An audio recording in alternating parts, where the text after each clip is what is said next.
नमस्ते। आप सभी का स्वागत है हमारे चैनल पर। देखिए, स्कूल व्याख्याता भर्ती के लिए एजुकेशन मैनेजमेंट के अंतर्गत आज हम काफ़ी सारे जो टॉपिक हैं वो देखेंगे शॉर्ट नोट्स के माध्यम से।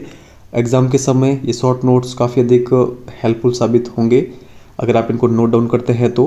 ये जो वीडियो है, इससे पहले मैंने यही टॉपिक सेम टॉपिक पे लाइव वीडियो में लेके आया था। वीडियो वो काफ़ी अधिक ब्लर हो गया, उसके अंतर्गत कुछ साफ नहीं दिख रहा है, तो उस कारण फिर मैंने सोचा कि एक नॉर्मल वीडियो बना के ही आपको मैं यहाँ पर प्रोवाइड करवा देता हूँ ताकि जो कंटेंट है वो आपको सही से दिख पाए और आपको ये मिल पाए। तो इसके अंतर्गत देखिए हम क्या देखने वाले हैं, एजुकेशन मैनेजमेंट का कॉन्सेप्ट, जो फंक्शन है और प्रिंसिपल, इसके अलावा जो TQM है, total quality management in education, इसके अलावा एजुकेशन जो सुपरविज़न है और इंस्पेक्शन, और इसके अलावा एक टॉपिक इंस्टीट्यूशनल प्लानिंग। तो इतने सारे टॉपिक इस एक वीडियो के माध्यम से हम शॉर्ट नोट्स के माध्यम से कवर करेंगे। शुरुआत करते हैं। देखिए, ये जो नोट्स है मैंने अपने खुद के लिए बनाए हैं, लेकिन मैंने सोचा कि आपके सामने भी रख लेता हूँ। आप में से जो इच्छुक है वो चाहे तो इनको नोट डाउन कर सकते हैं, और मुझे पूरा विश्वास है जब एग्ज़ाम होगा उसके अंतर्गत हमारे इन शॉर्ट नोट से 2-3 प्रश्न होंगे। शुरुआत करते हैं। देखिए, सबसे पहले प्रबंधन के बारे में कुछ इंपॉर्टेंट फैक्ट है तो जो कि दिए गए हैं यहाँ पर।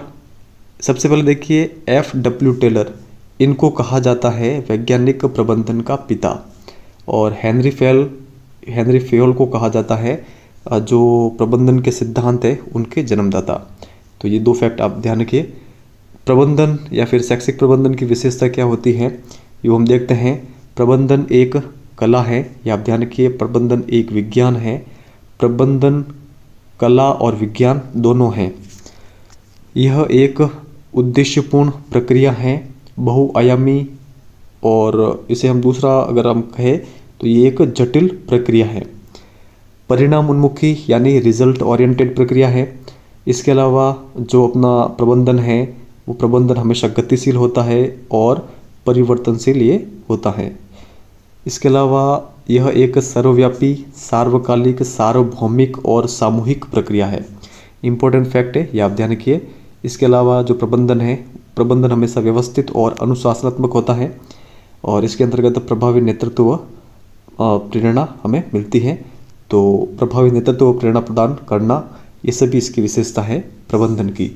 इम्पोर्टेंट है, ये आप अच्छे से ध्यान रखिएगा। RPSC इसी प्रकार के प्रश्न पूछती है, जिनमें से कौन सी प्रबंधन की विशेषता नहीं है, तो एक कुछ अलग होगी, बाकी ये जो इम्पोर्टेंट है ये सभी मैंने यहाँ पर लिख ली है। आगे देखिए, शैक्षिक प्रबंधन के जो प्रमुख कार्य है वो कौन कौन से हैं।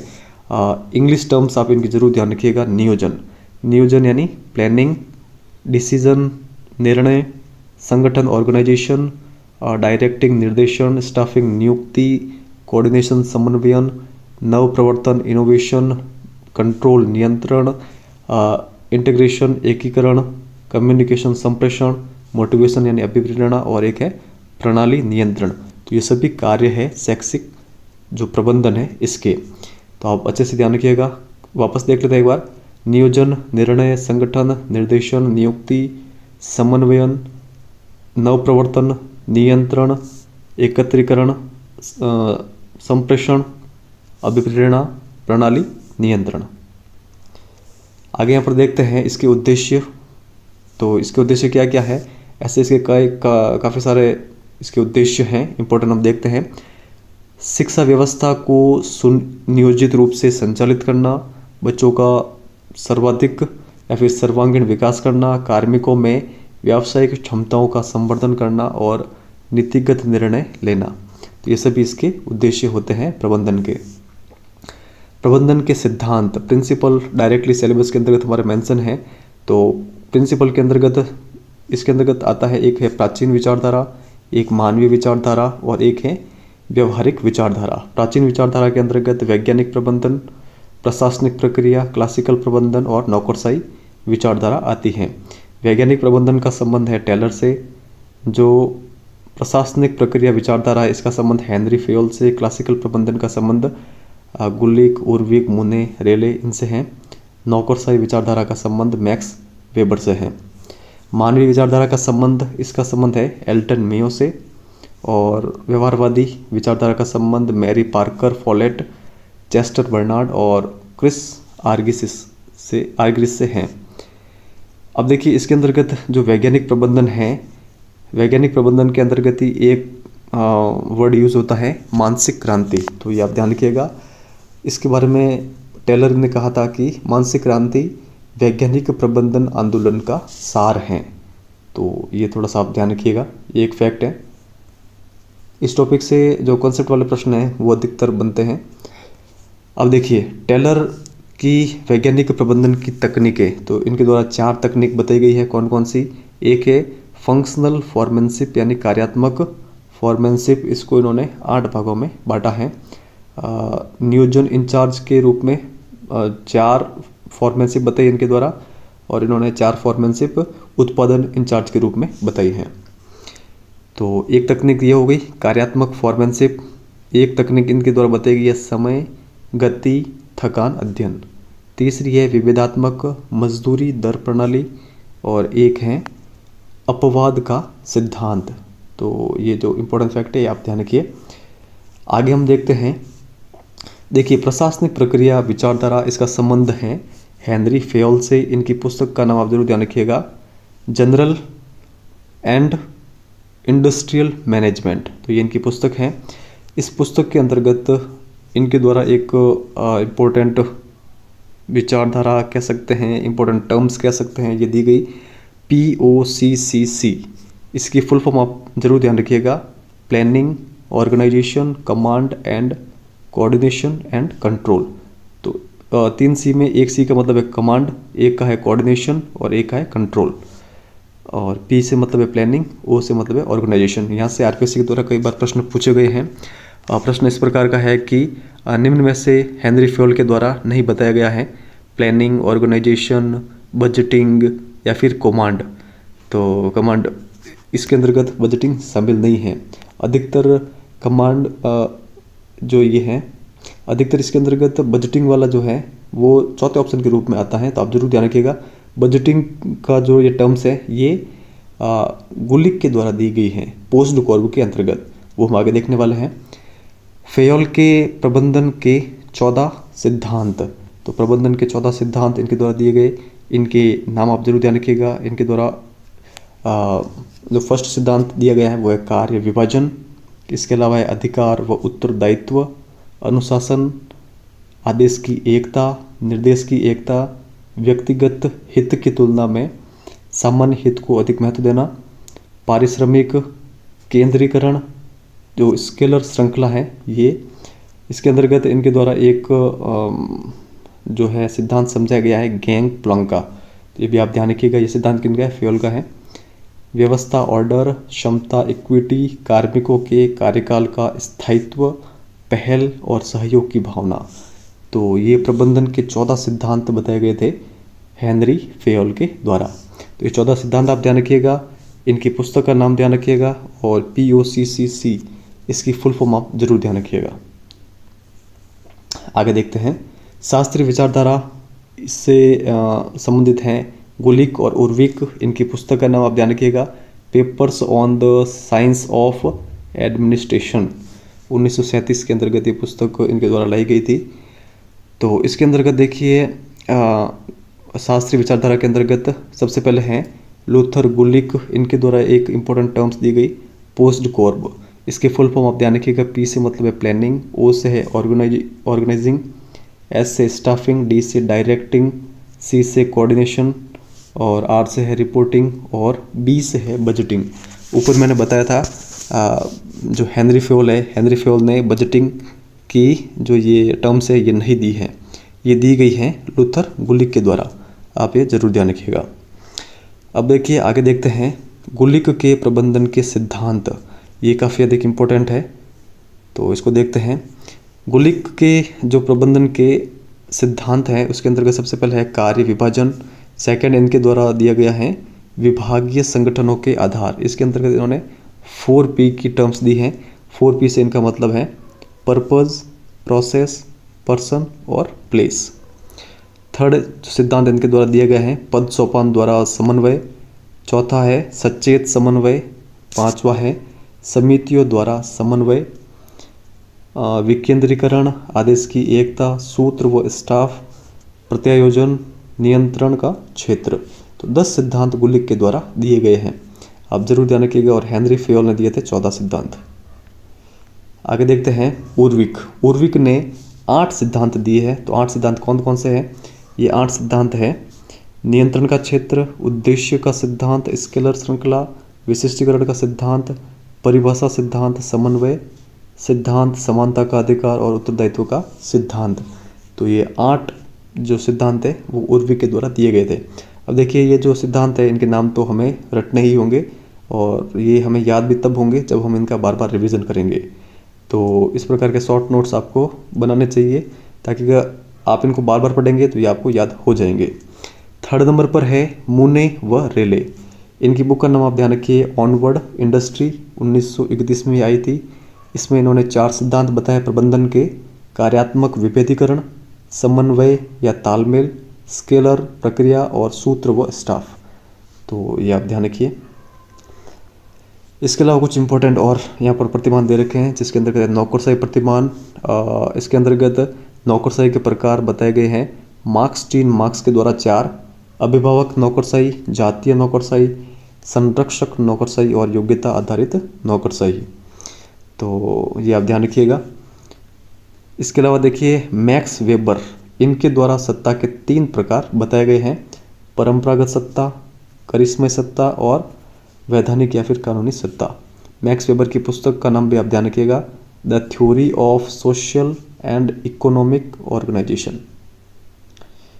आगे देखते हैं, ये अंतिम फैक्ट है हमारा प्रथम टॉपिक का। मानववादी विचारधारा है एल्टन मेयो से इसका संबंध है, मानववादी विचारधारा का।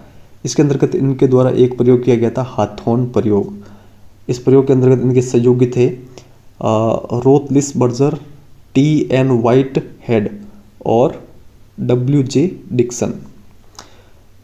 इस प्रयोग के अंतर्गत इन्होंने, ठीक है, जो हाथोन प्रयोग, इसके अंतर्गत टोटल 4 प्रयोग किए थे जिनके नाम है प्रकाश प्रयोग, रिले असेंबली टेस्ट, रूम प्रयोग, साक्षात्कार अध्ययन और अवलोकन अध्ययन। तो ये 4 प्रयोग थे हाथोन प्रयोग के अंतर्गत।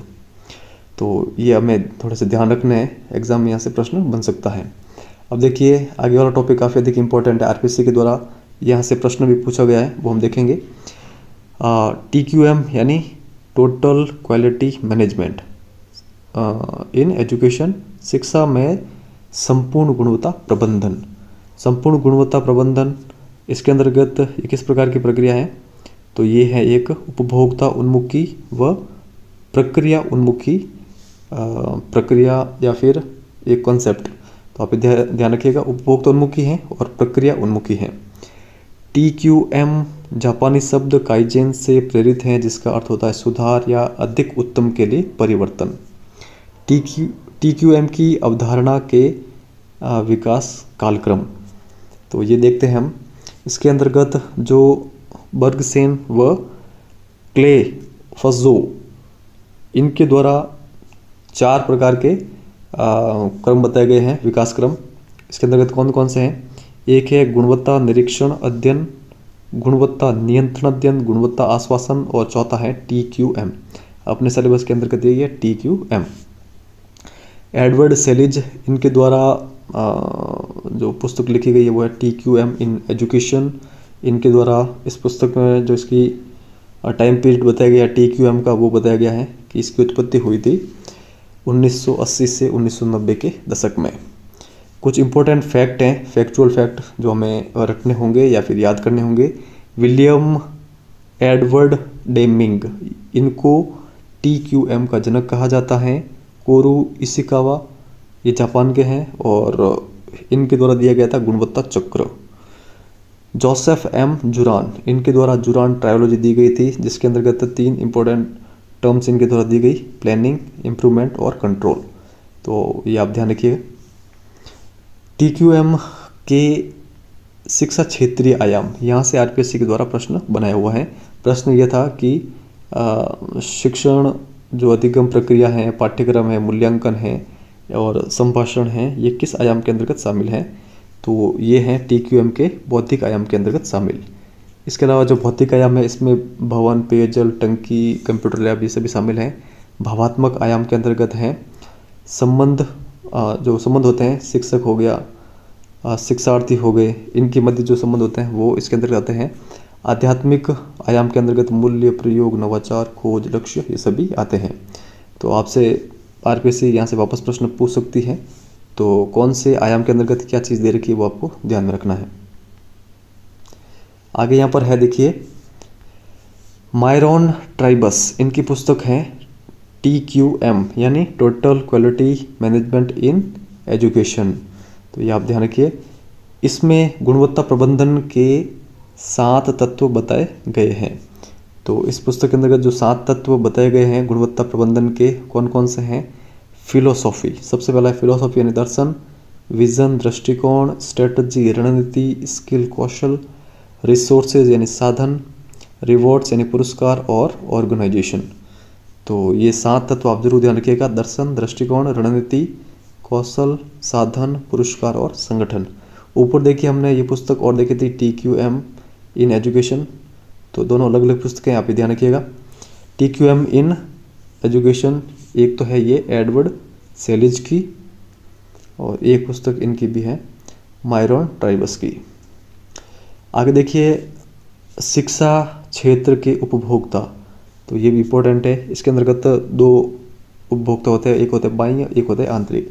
बाह्य उपभोक्ता को 3 भागों में बांटा गया है। प्राथमिक जिसके अंतर्गत शिक्षार्थी शामिल है, द्वितीयक में अभिभावक और तृतीयक में है अपने श्रमिक वर्ग। आंतरिक उपभोक्ता में आते हैं अध्यापक और सहायक कार्मिक। आगे चलते हैं यहाँ पर। अब देखिए जो शिक्षण, यहाँ पर शिक्षण है, शिक्षण संस्था के प्रमुख गुणवत्ता संकेतक। तो ये संकेतक यहाँ पर दे रखे हैं। पाठ्यचर्या योजना और उसका प्रारूप कैसा होना चाहिए, पाठ्यक्रम संचालन और उसका मूल्यांकन समय समय पर होना चाहिए, अनुसंधान, विकास और विस्तार, इसके अलावा जो बुनियादी ढांचा है और अधिगम संसाधन है ये सभी इसके अंतर्गत आते हैं। इसके अलावा छात्र सहयोग और उनकी प्रगति, संगठन प्रबंधन और स्वस्थ प्रक्रियाएं, मूल्य, खेल और नवाचार, तो ये सभी प्रमुख गुणवत्ता संकेतक हैं। इनके बारे में आप थोड़ा सा ध्यान रखिएगा। आगे यहाँ पर देखते हैं एडवर्ड डेमिंग व शिक्षा। तो एडवर्ड डेमिंग के द्वारा कुछ सिद्धांत दिए गए हैं। इसके अंतर्गत एक तो ये है श्रृंखला प्रतिक्रिया सिद्धांत। इसके अंतर्गत इनके द्वारा कुछ सुधार दिए गए, बताए गए हैं।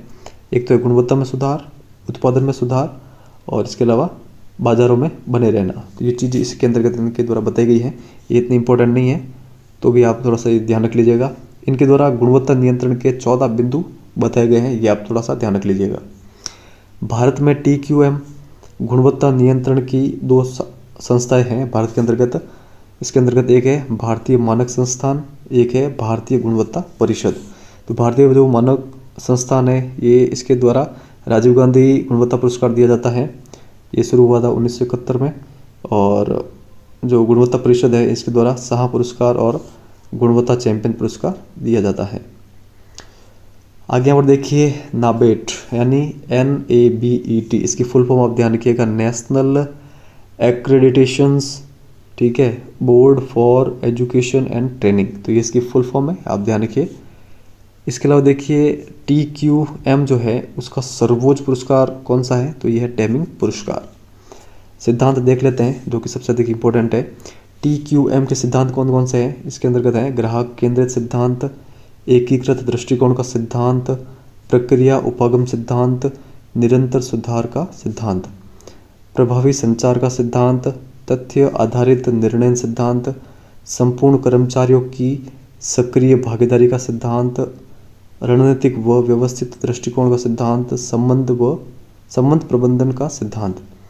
तो ये 9 सिद्धांत इनके द्वारा जो है इसके अंतर्गत दिए गए हैं TQM के अंतर्गत। तो आप ध्यान रखिए। अगला जो हमारा टॉपिक है वो है एजुकेशनल इंस्पेक्शन एंड सुपरविज़न। तो इसमें सबसे पहले हम देखते हैं शैक्षिक निरीक्षण को विद्यालयों के कार्यों की जांच करना ही क्या है, शैक्षिक निरीक्षण ये कहा था वेबस्टर के द्वारा। वेबस्टर ने ऐसा ये कहा था। शैक्षिक निरीक्षण की प्रकृति किस प्रकार की होती है? तो यह एक प्रक्रिया है। तो जो शैक्षिक निरीक्षण है वो क्या है? एक प्रोसेस है। तो ये आप ध्यान रखिएगा। संबंध इसका शैक्षिक संस्थानों से होता है। ये सूचना प्रदायी है, विध्वंसात्मक नहीं होता। शैक्षिक क्रियाकलाप, शैक्षिक दशाएं और वित्तीय दशाएं इसके अंतर्गत शामिल होती हैं। विशेषताओं की अगर हम बात करें तो इसके अंतर्गत आएगा, यह एक औपचारिक व समयबद्ध प्रक्रिया है। अल्पकालिक होता है शैक्षिक निरीक्षण। कर्मचारियों के मध्य सहयोग की भावना का विकास। इसके अलावा इसकी और विशेषता क्या है? कर्मचारियों के अंतर्गत नैतिकता की भावना और अनुशासन में वृद्धि करना।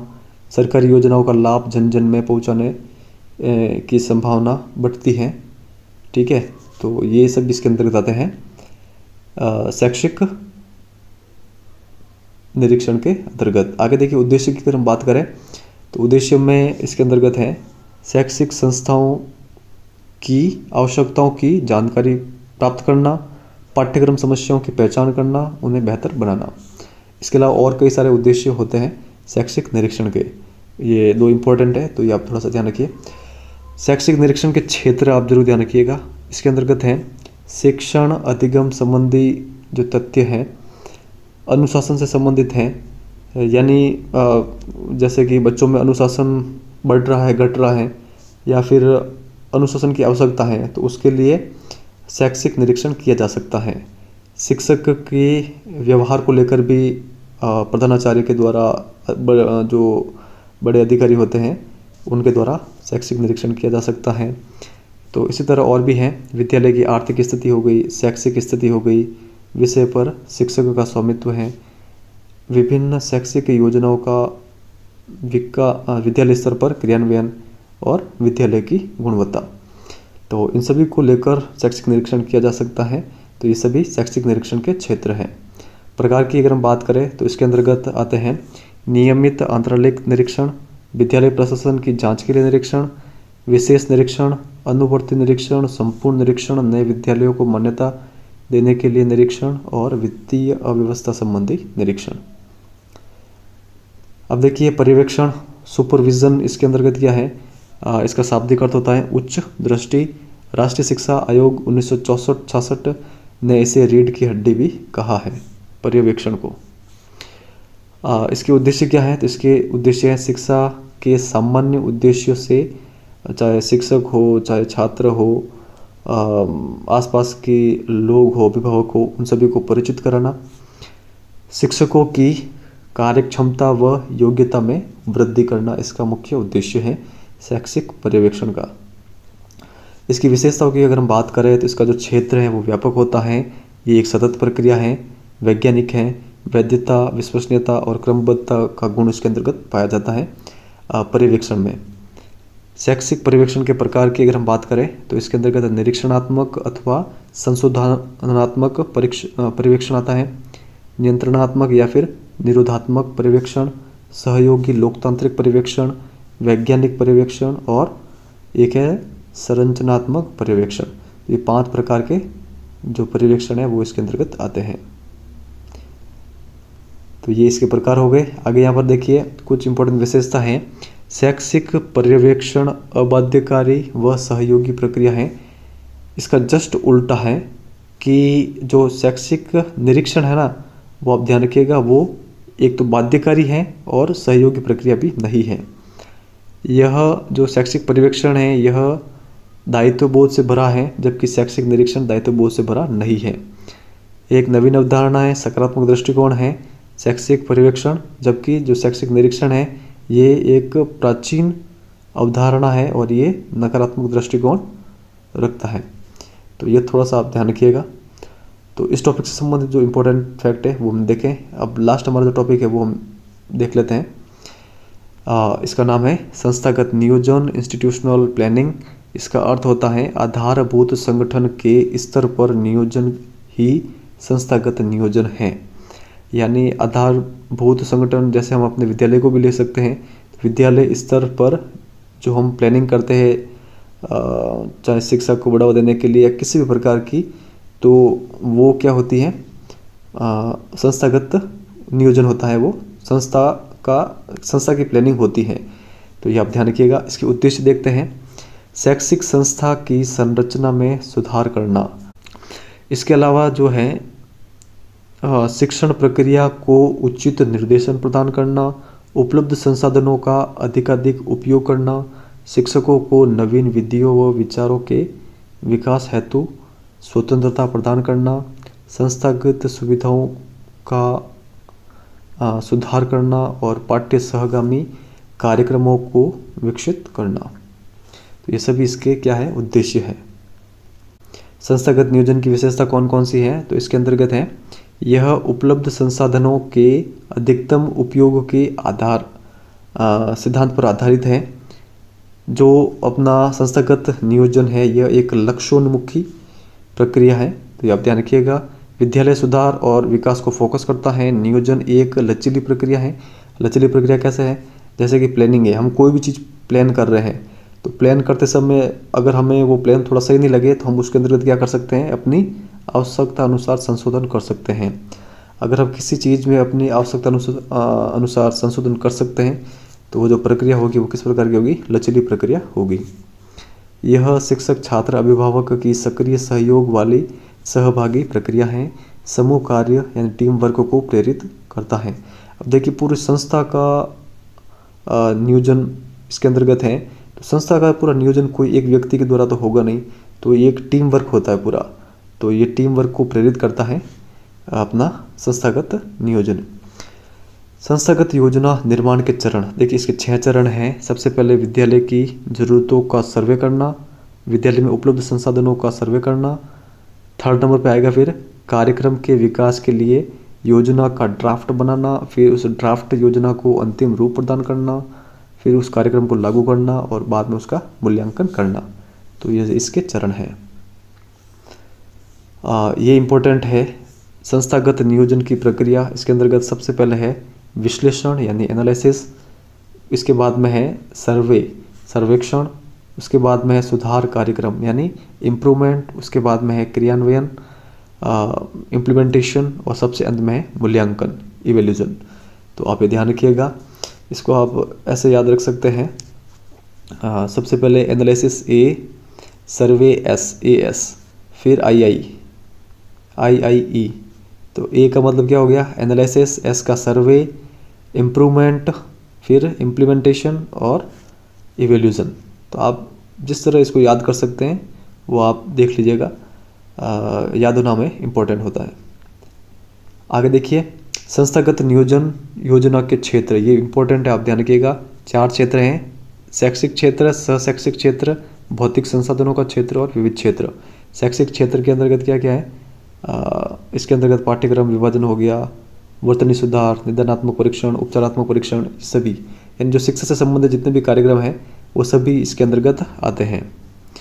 आगे हैं सहशैक्षिक क्षेत्र, इसके अंतर्गत NCC, scouting, eco club, SUPW camp, प्रार्थना सभा, ये सभी इसके अंतर्गत आते हैं।